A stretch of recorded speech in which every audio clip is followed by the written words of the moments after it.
Thank you. Could I please ask our visitors in the gallery, who are of course most welcome to our Parliament, to please leave the gallery quickly and quietly, as we are about to move into our next item of business. Thank you very much in advance for your cooperation. So, the next item of business is a members' business debate on motion 16128 in the name of Liz Smith on 300 years of the Black Watch.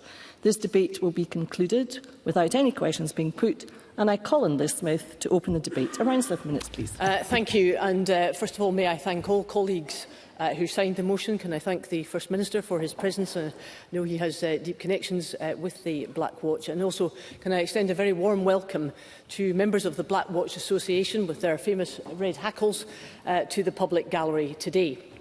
We are, of course, marking the tercentenary of the origins of the Black Watch, a momentous event which provides us with the opportunity to reflect on the impact of this very proud regiment over the course of its long history. Something which we know was greatly treasured by the late Queen Mother, who was the regiment's longest-serving Colonel-in-Chief. The Black Watch formed in a unique way during a period of instability in the Scottish Highlands. As we all know, Jacobitism, the desire of some clans to return the House of Stuart to the British throne, precipitated several rebellions in the early 18th century. And in 1725, 6 independent companies, later called the Black Watch, were raised by General George Wade, comprising clans deemed loyal to the Crown, including the Campbells, the Grants, the Munros, and indeed the esteemed Clan Fraser, who I have no doubt we will hear a little bit more from in this debate. The Highland Watches, as they were collectively known, were tasked with policing the Highlands and enforcing the Disarming Act, gaining distinction from regular soldiers as the Frecan and Du, because of their dark tartan kilts, which of course still remain a staple of the uniform today. King George II authorised the raising of a further 4 companies, which together would form a regiment of the line, first parading at Aberfeldy in 1740. 2 years later, the regiment was sent to Flanders to fight the French, leaving much historical speculation as to whether the Jacobite rebellion in 1745, culminating in the final large-scale battle on British soil, the Battle of Culloden, could have been possible had the Black Watch remained stationed in the Highlands. And the subsequent defeat of Charles Edward Stuart's forces ended decades of civil unrest on the British Isles, creating stability at home and enabling global colonial expansion. It did not take long for the Black Watch to gain its worldwide reputation for fearlessness in the face of the enemy. In the regiment's very first engagement at the Battle of Fontenoy in 1745, a French officer described the Black Watch, and I quote, as Highland furies who rushed in on us with more violence than ever did the sea driven by a tempest. And despite British defeat, the regiment's valiant conduct was noticed by the Duke of Cumberland, greatly impressed by its Highland style of fighting. Throughout the 18th and 19th centuries, the Black Watch was heavily involved in every major British campaign across the globe, starting with the 7 Years' War on the North American continent. During the subsequent American War of Independence, the Black Watch contributed to the crushing defeat of George Washington's forces at the Battle of Long Island in 1776. And of course, the Black Watch was in the thick of the fighting during the 1815 Battle of Waterloo, the final defeat of Napoleon Bonaparte, paving the way for Pax Britannica and Britain's rise to global dominance. Throughout this period, the Black Watch was active across the globe, in the Crimea, India, Egypt, Sudan and South Africa, and I look forward to other members' contributions when they may choose to delve deeper into some of the gallantry across the world shaped the international reputation of the very proud regiment. The Black Watch was, of course, also involved in some of our country's darkest moments. In the First World War, the regiment was seriously depleted, suffering over 8,000 fatalities in costly battles such as Loos, the Somme and Passchendaele. And among those killed was Fergus Bowes-Lyon, brother of the late Queen Mother. In the Second World War, the Black Watch were victims of the German Blitzkrieg in France, but they rebounded, contributing to the defeat of Erwin Rommel's forces at the Battle of El Alamein, one of the major turning points of the war, and participating in the invasions of Sicily and Normandy and in Burma, when Field Marshal Earl Wavell was the most distinguished Black Watch officer, was the Commander-in-Chief and Viceroy of India. Throughout the post-war era, the Black Watch was in Korea and engaged in peacekeeping and counterinsurgency roles once again in Kenya, Cyprus, the Troubles in Northern Ireland and Iraq. In 1963, the Black Watch Pipes and Drums and Military Band toured the USA, where they were invited to play at the White House. 9 days later, President Kennedy was assassinated, and Jacqueline Kennedy requested that the Black Watch Pipe Major and 8 pipers play at his funeral, and they led the funeral cortege from the White House to Washington Cathedral. Just as it had been active during the rapid expansion of the empire, soldiers from the Black Watch were also the last troops to leave Hong Kong during the handover of 1997, marking the end of the British Empire. Many changes and reforms have impacted on the Black Watch over the centuries, including the, at the time, highly controversial merger in 2006 of the distinct Scottish regiments into the Royal Regiment of Scotland. And during my early days of election campaigning, along with the First Minister at the time, that was a very emotive issue, not least because the regiment was on active duty in Iraq at the time. Nonetheless, what has never changed is the exceptionally high regard in which this regiment is held, not just in Britain, but across the world. And one only has to look across the Atlantic to the Canadian Black Watch, with its own Highland heritage of tartan, bagpipes and the distinct red hackle, to appreciate some of the far-reaching legacy. I want to finish by honouring all those who have served and died in this historic Highland Regiment, and to pledge our support to the veterans and their families who are with us today. The Black Watch continues to instil an enormous sense of pride for us living in Perth and Kinross, Fife, Angus and Dundee. They are truly a pillar of our regional identity. I'd like to thank all the volunteers at Balhousie Castle in Perth who maintain such an excellent establishment to keep the history of this proud regiment alive. I have the immense pleasure of knowing many Black Watch veterans, some of who are here today, and their unyielding loyalty, dedication to duty and public service, and it's always evident. Reaching 300 years, Deputy Presiding Officer, is strong testament to the commitment and the tenacity of the exemplary Black Watch individuals who have dedicated their life to the service of this country. Long may that story continue.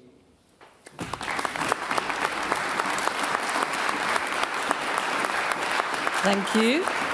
Thank you, Ms Smith. I now call Edward Mountain to be followed by Paul Sweeney. Mr Mountain. Thank you very much, Presiding Officer, and I'd like to thank Liz Smith for bringing this members' debate today.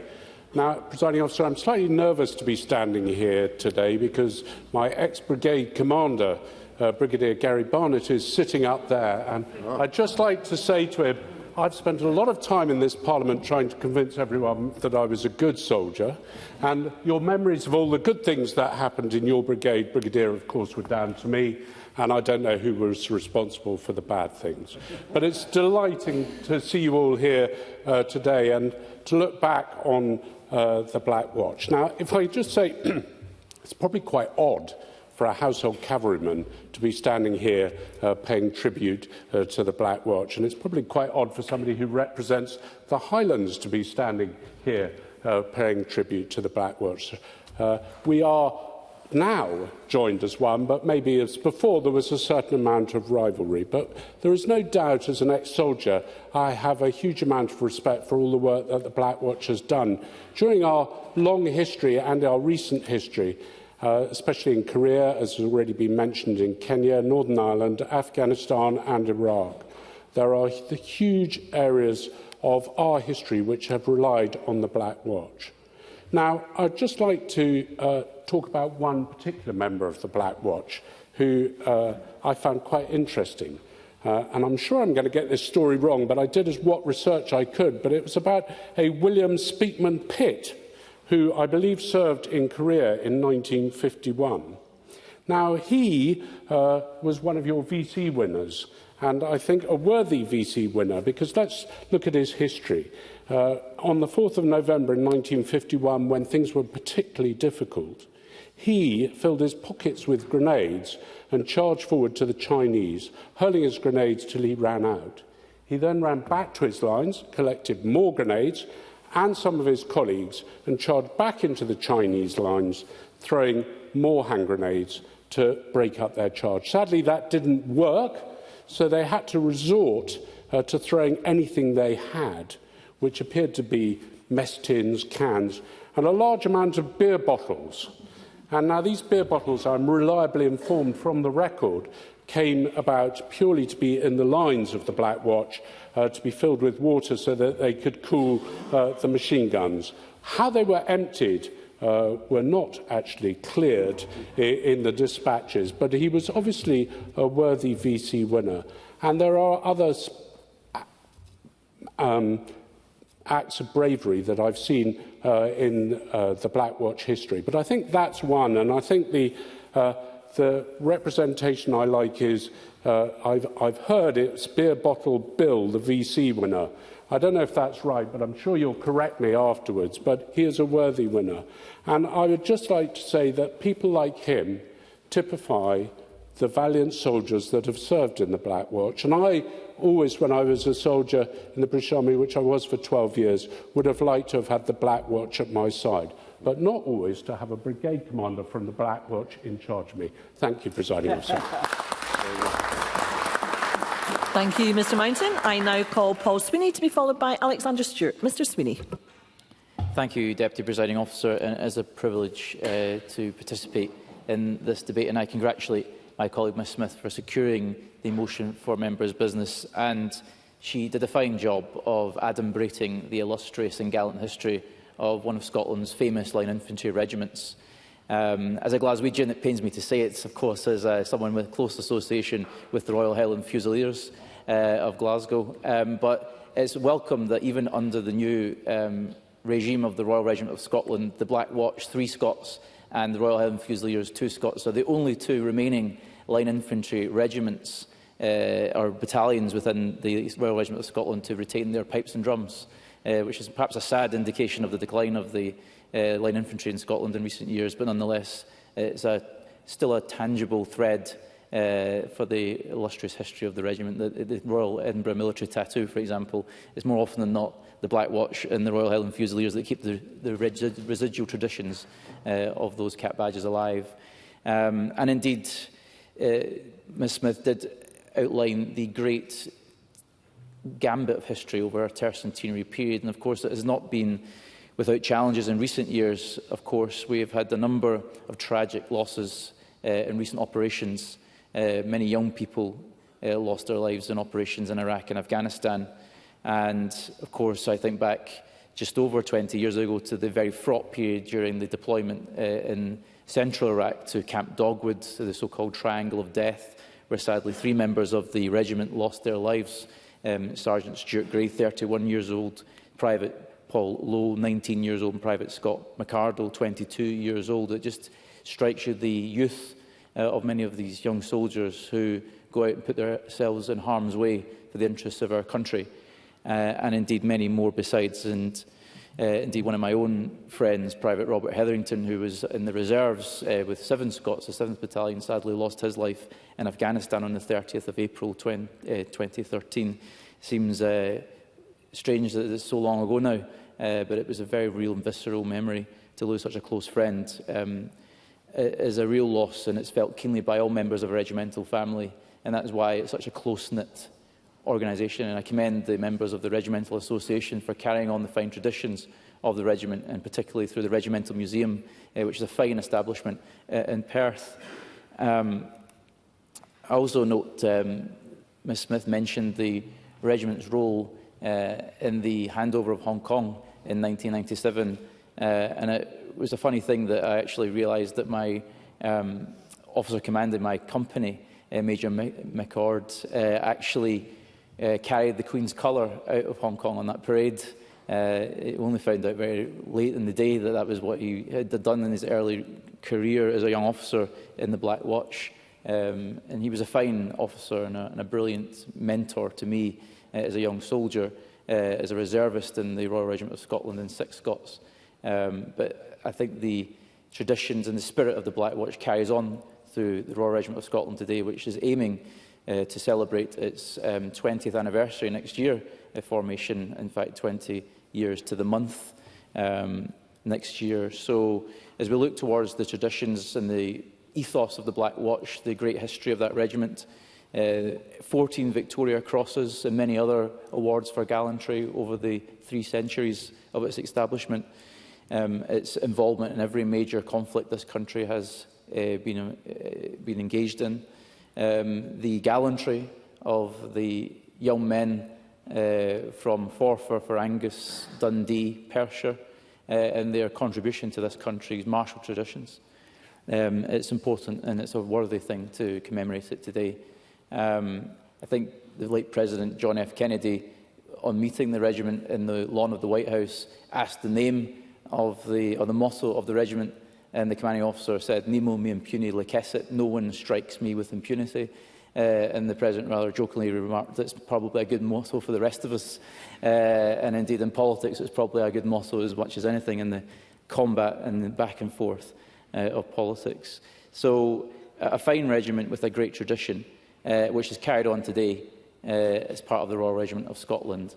And as we look towards the next era for the Line Infantry in Scotland, let's hope we can continue to support the efforts to build the regiment and to maintain these fine traditions. Thank you very much. Thank you, Mr Sweeney. I now call Alexander Stewart to be followed by Emma Harper. Mr Stewart. Thank you, Presiding Officer. I'm delighted to be able to contribute to this afternoon's debate celebrating 300 years of the Black Watch. And I thank my friend and colleague Liz Smith for bringing this important debate to the Chamber this afternoon. 7 generations of my family have been born and raised in Perthshire, with some of them having served across the ranks of the Black Watch during its history. Growing up in Perthshire, I was aware of the Black Watch from a very early age, recognising the regiment's cultural significance across many areas of Scotland, which only grew stronger with age, Presiding Officer. As of many local families had a connection with the regiment, and that was a long life regimental involvement. Liz Smith mentions and speaks about the fearless and renowned reputation of this regiment across many conflicts, and that is renowned. The sentiments of all these families from so many areas across Perthshire, Fife, Dundee and Angus are very much with everybody. Each of these families has a strong story to tell about the bravery, the dedication and these individuals who served across the regiment. Liz Smith also spoke about the Black Watch Museum at Balhousie Castle. I would like to pay tribute to all those who volunteer and keep that venue open. I am a regular attendee myself at the Balhousie Castle, and I was pleased the museum was able to mark its 10th anniversary in 2023. At that time, and we've seen over 1 million people visit that since that opening. The site has received multiple industry awards since its £3.5 million development back in 2013. And I was privileged to serve as a councillor on Perth and Kinross Council when that development was going through its process, and I supported that. The trustees and the success of the museum remind us of the importance of showcasing local history, Presiding Officer, in the respect that shows the legacies that are alive, and we need to ensure that the legacy is there for future generations. The Black Watch certainly plays its role when that happens, and there are many, many individuals who visit the facility under the education programme that they provide. Our military history is vitally important and plays a huge part in our Scottish traditions. We should all ensure that opportunities for young people to learn about the hard work and the sacrifice of such a regiment as the Black Watch, and that includes in our classrooms, Presiding Officer. It's important, and I can't even scratch the surface in the 4 minutes I have this afternoon about the history. Many people will no doubt impart their views and their opinions and their stories, and I look forward to hearing them as we progress through. And as I say, in closing, it's important to reflect on the spirit, the honour, the dedication that has been fundamental to this regiment. A Black Watch historian once said, in a Highland regiment, every individual feels his conduct is the subject of observation, and that independently of his duty. I pay tribute to each and every individual who has served, who has given of their time and their talent and given the sacrifices that they have, some losing their life for the regiment. So in conclusion, Presiding Officer, the Black Watch continues its historic legacy, and I wish it continued success as it moves forward. Dedication and reputation of a regiment's past are still very relevant in the future and in today. Thank you, Presiding Officer. Thank you, Mr Stewart. I now call Emma Harper to be followed by Murdo Fraser. Ms Harper. Thank you, Presiding Officer. I want to thank Liz Smith for securing the debate and for highlighting the role that the Black Watch have played down the years, 300 years now, in communities across Scotland. And I too welcome members of the Black Watch here to Chamber today. I'm going to start with these words that I took directly from the Black Watch website.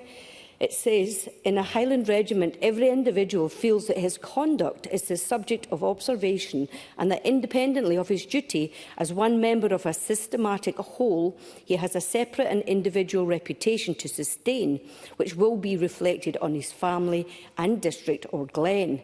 These words above are as relevant today when they were written by a 19th century Black Watch historian. They absolutely illustrate that the Black Watch boasts a history of honour, gallantry and devoted to the service of the King, the Queen and the country. The battles which have contributed most of the Black Watch history have been those in which the odds have been most formidable, from Fontenoy to Fallujah and Ticonderoga, Waterloo, Alamein and 2 world wars in between. The Black Watch has been there when the world's history has been shaped. And Liz Smith has referred to the Black Watch is now part of the Royal Regiment of Scotland.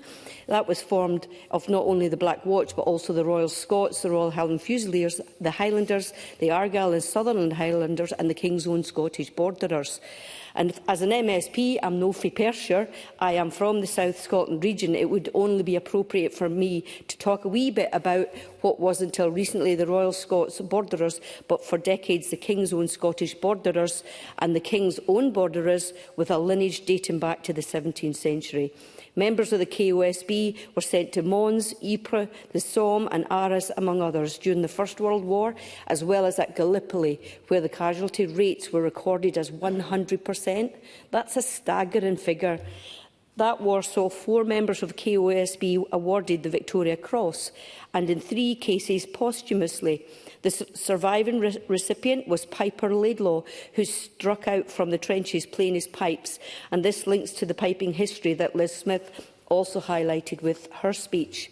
The horrendous loss of life and justification for the First World War have been debated and discussed ever since, but what cannot be doubted is the bravery shown by those who served in the KOSB and who suffered hugely over the course of the war.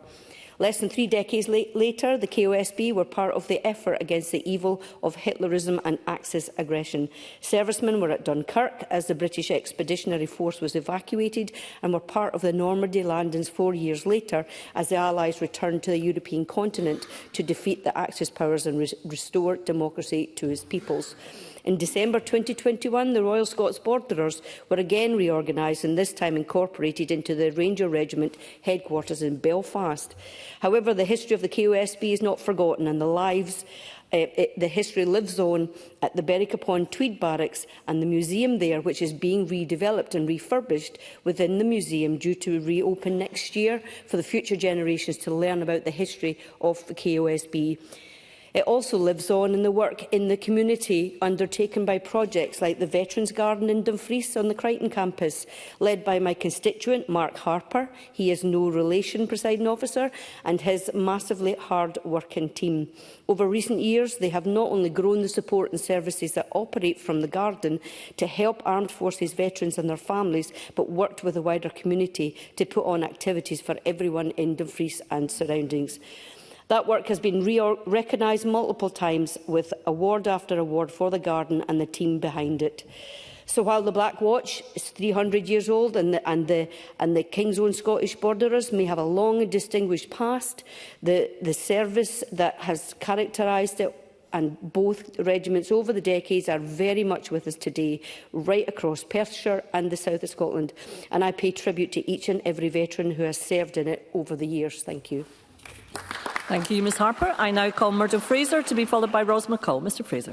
Thank you, Presiding Officer. Can I congratulate my friend Liz Smith on securing this very timely and important debate, and, like others, welcome the Black Watch veterans to the gallery this afternoon. And I would just say to Brigadier Gary Barnett, I sympathise with him having to keep in order my friend Edward Mountain.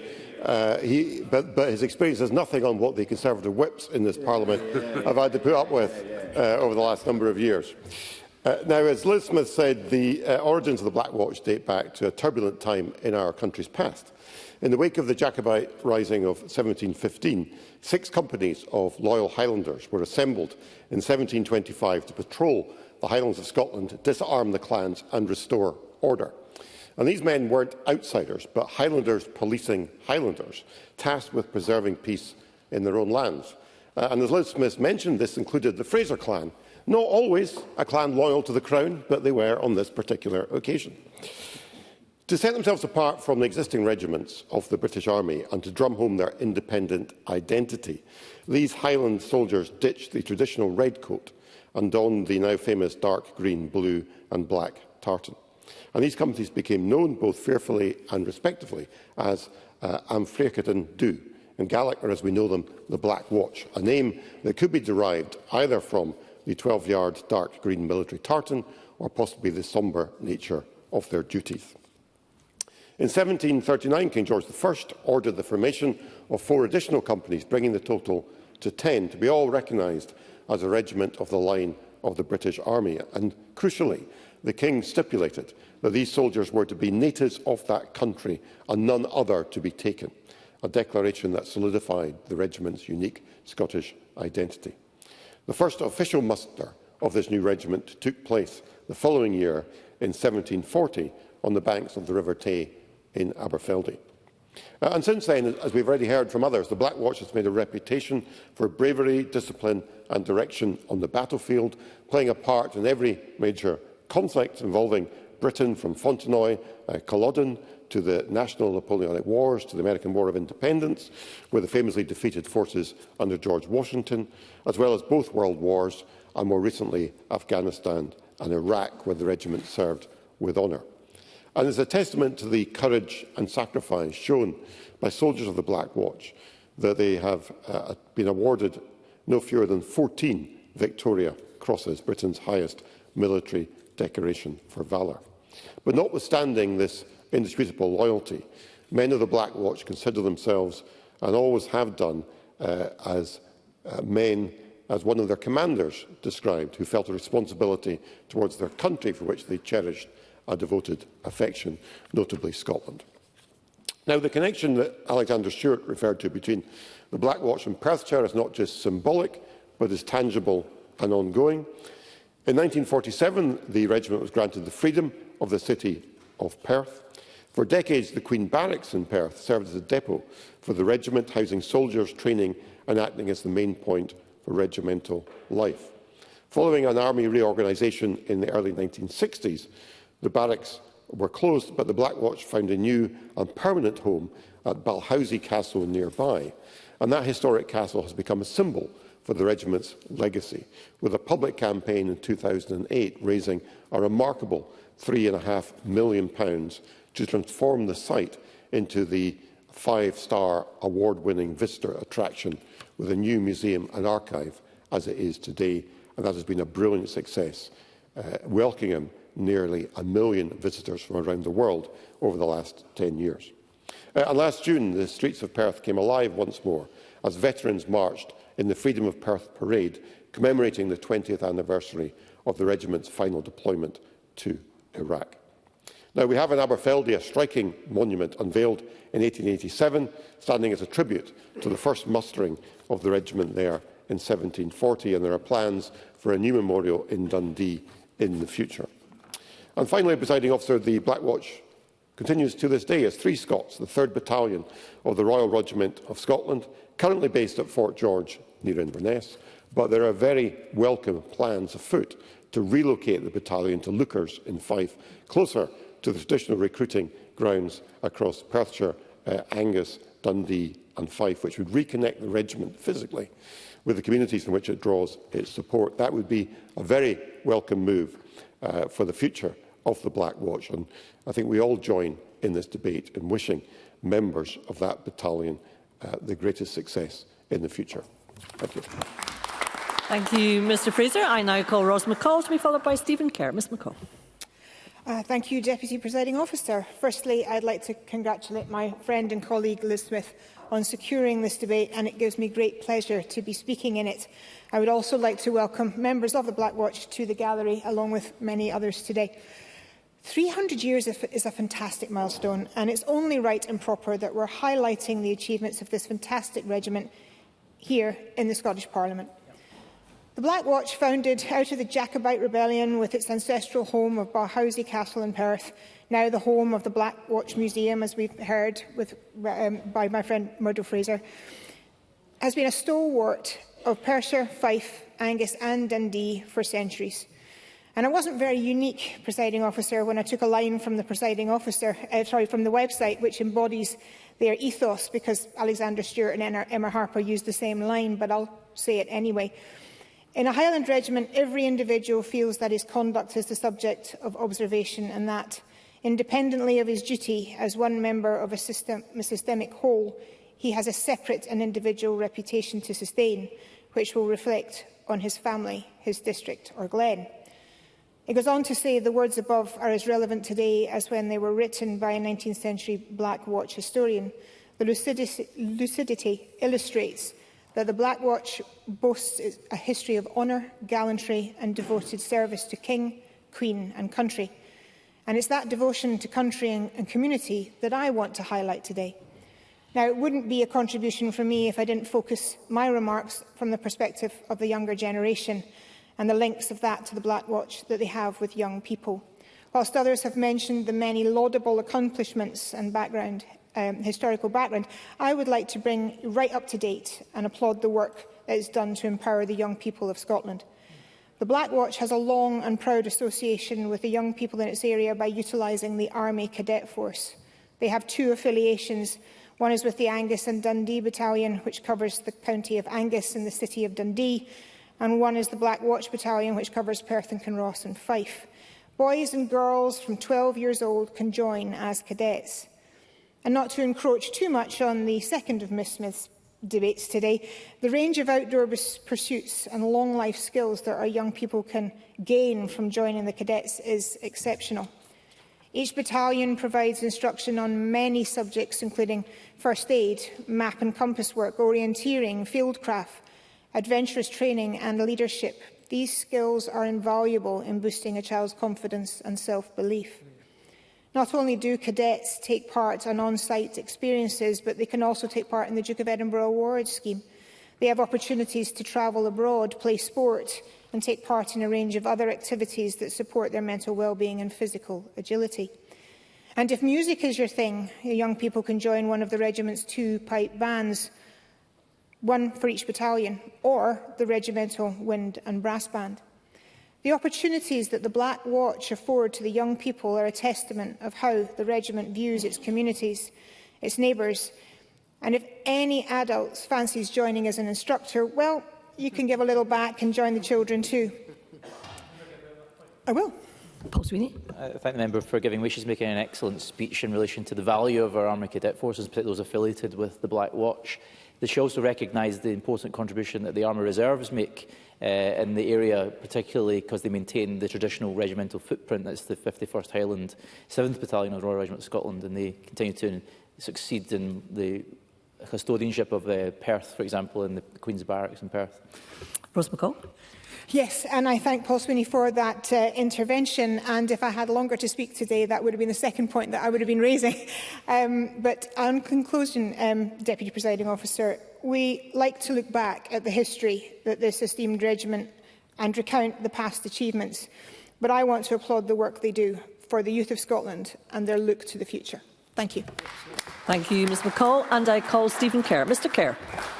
Presiding Officer, can I begin by thanking Liz Smith for bringing this motion before Parliament, and can I, as a proud son of Forfar of Angus, take this privilege to speak in support of it, and join members from across the Chamber in recognising the extraordinary legacy of one of Scotland's most distinguished regiments.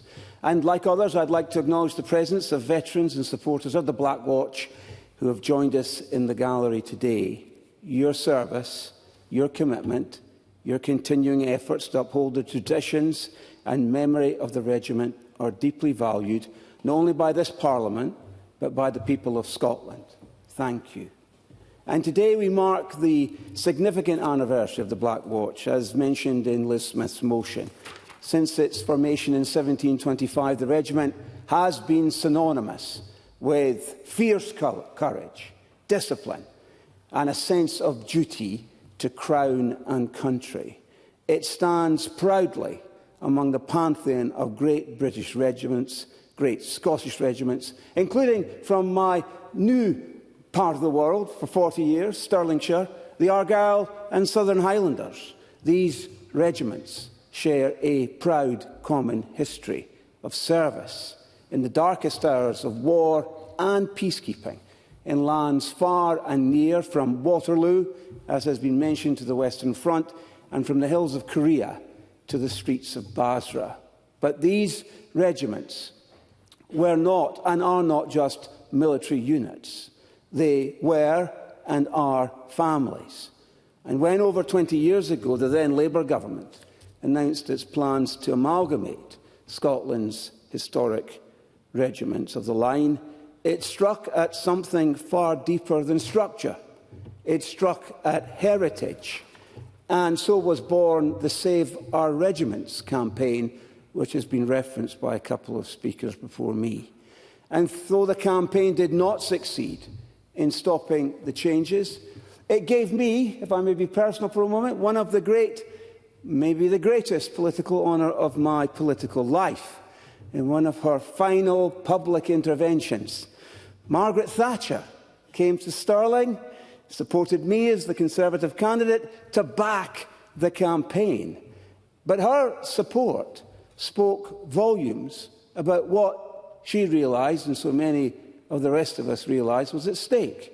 The defence not only of regimental history, but of the values that built our nation. The Argylls, deeply rooted in Stirling and the surrounding districts, have had twice faced the existential threat of extinction, and twice the communities had rallied to defend them, sadly not successful on that last occasion. But that same spirit lives on in the Black Watch, in all who wear and have worn the cap badge and the famous red hackle. And the work of the regimental museums and the Veterans Associations ensures these traditions are not forgotten. And so, through Liz Smith's motion and this debate, let us pledge today that these great names, this heritage, the values they embody, shall never fade from our national story. We honour the Black Watch, and through them, we honour the very best of Scotland. Thank you, Mr Kerr. And I now call on Cabinet Secretary Angus Robertson to respond to the debate. Around 7 minutes, please. Thank you very much, Presiding Officer. And if I may begin with the many kind words about our dear colleague Christina McKelvey. She was a friend, she was a first-class ministerial colleague. We were a team working to promote Scotland internationally, promoting Scottish culture and international development. My condolences, as others are, with Keith Brown and Christina's family. And in reflecting on military service today, it's worth recalling that Keith Brown is the only member of this Parliament who served in frontline combat during the Falklands conflict. Our thoughts are with him today.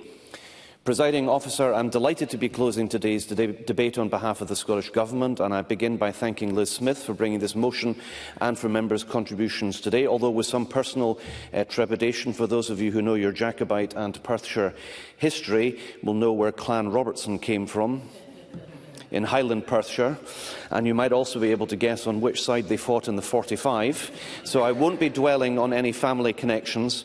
However, regimental campaigners will know how involved I was as the defence spokesman of the Scottish National Party in the House of Commons during 2006 in and around the campaign to protect and sustain the regimental traditions of the Black Watch.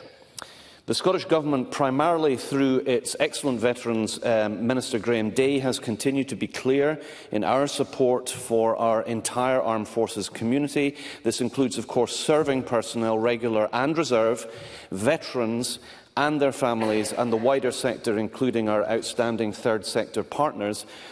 Members will have heard Graham Day and others reiterate this government's commitment to ensuring our veterans, our service personnel and their families are not disadvantaged as a result of their service, and that Scotland is a destination of choice when they leave the armed forces. And I do not think I will be speaking out of turn when I say that this commitment and this dedication to our entire armed forces community will be shared by members across the chamber. And we've heard excellent contributions from all speakers from all corners of the chamber. We were joined at the start by First Minister John Swinney, who, as we know, has a long representation for the recruiting heartland of the Black Watch, and he himself comes from a military family. His uncle posthumously awarded the Victoria Cross. And I'm sure I'm absolutely supported by all members who've spoken and those who have not in welcoming the members of the Black Watch Association and other veterans to our proceedings. You are very, very welcome here today. And I think it's important to stress that there is cross-party support of all parties for our Scottish military and regimental traditions and everybody who has served. Presiding Officer, in preparing my closing remarks today, I anticipated that there would be little left for me to say about the Black Watch and its tercentenary, which we have come together to debate today. Members have already reflected sensitively and considerably on the honour, the gallantry, the devoted service of the Black Watch, including its extensive involvement in military campaigns throughout history. And I would also reiterate this Parliament's particular recognition of all soldiers of the Black Watch who lost their lives in these conflicts, including the 14 who received the Victoria Cross. The Scottish Government recognises not only the sacrifices made by the soldiers of the Black Watch, but of all of the men and women of our entire armed forces, many of whom made the ultimate sacrifice to protect the freedoms we so often sadly take for granted today. When we remember those sacrifices, we are not seeking to glorify war, but to recognise the hardships endured and the courage displayed in the face of extraordinary adversity. And when we reflect on the impact of conflict, we must also remember the suffering of families at home, facing the uncertainty of the future and unsure of what would become of their loved ones serving elsewhere. It should go without saying that for those whose loved ones didn't return home, that suffering never ends. Members will also know that Fort George, home of the Black Watch since 2007, is still expected to be closed by the Ministry of Defence within the next decade. This move will end the Army's association with the Fort George area, a relationship which has existed for more than 250 years. And the Scottish Government has significant concerns over the potential impact of these proposed cuts to the defence estate, and we would caution against any further proposals to close bases in Scotland due to the negative impact on local communities and economies. Of course, I'll take that intervention. I welcome the Minister giving way on that point. I have had the opportunity in the past to be a guest of the Black Watch at some mess dinners at Fort George, and whilst it is an impressive historic estate, it's quite clear that the facilities are not suitable for the modern soldier, and the accommodation is far from suitable for modern soldiering. With that in mind, would he consider how we can still maintain the Army's footprint in Scotland whilst actually upgrading the facilities and moving away from antiquated estates such as Fort George? Cabinet Secretary. Well, I think the member is aware that I had the good fortune to represent a constituency with the most significant military footprint anywhere in Scotland as Member of Parliament for Murray between 2001 and 2017. And I'm very well aware about the role that accommodation plays in the viability of military bases, whether in those cases 2 RAF bases, now one also an Army engineering base, but also Fort George, which is a historic site, absolutely, and we need to make sure that our armed forces are provided with appropriate base facilities and accommodation. But I would just observe the armed forces footprint in Scotland is now the smallest that it has been since the Napoleonic Wars. Unfortunately, we're living in times with a conflict in Europe and a requirement for all of us to get behind appropriate defence spending to make sure that our armed forces are properly supported. Presiding Officer, today's motion gives us the opportunity to underline how important it is that we support our veterans and their families, and members will know that the Scottish Government offers its full support and commitment to our veterans and their families, primarily through our Veterans Strategy Action Plan and our role in responding to and supporting the delivery of the recommendations made by the Scottish Veterans Commissioner. In December last year, Graham Day delivered his latest annual update to Parliament, where he outlined how the Government had supported the entire Armed Forces community throughout the previous year, and as ever this was accompanied by a published report which detailed fully what the Government and partners have done throughout the preceding 12 months. Graham Day also made particular reference to successes including supporting veterans' physical and mental health, encouraging collaboration throughout the sector to best support veterans and their families, obtaining detailed veterans' data, particularly from the census, and our continuing funding of projects through the Scottish Veterans Fund. The Scottish Government Presiding Officer remains committed to providing the very best support for our veterans, their families and to service families as a whole.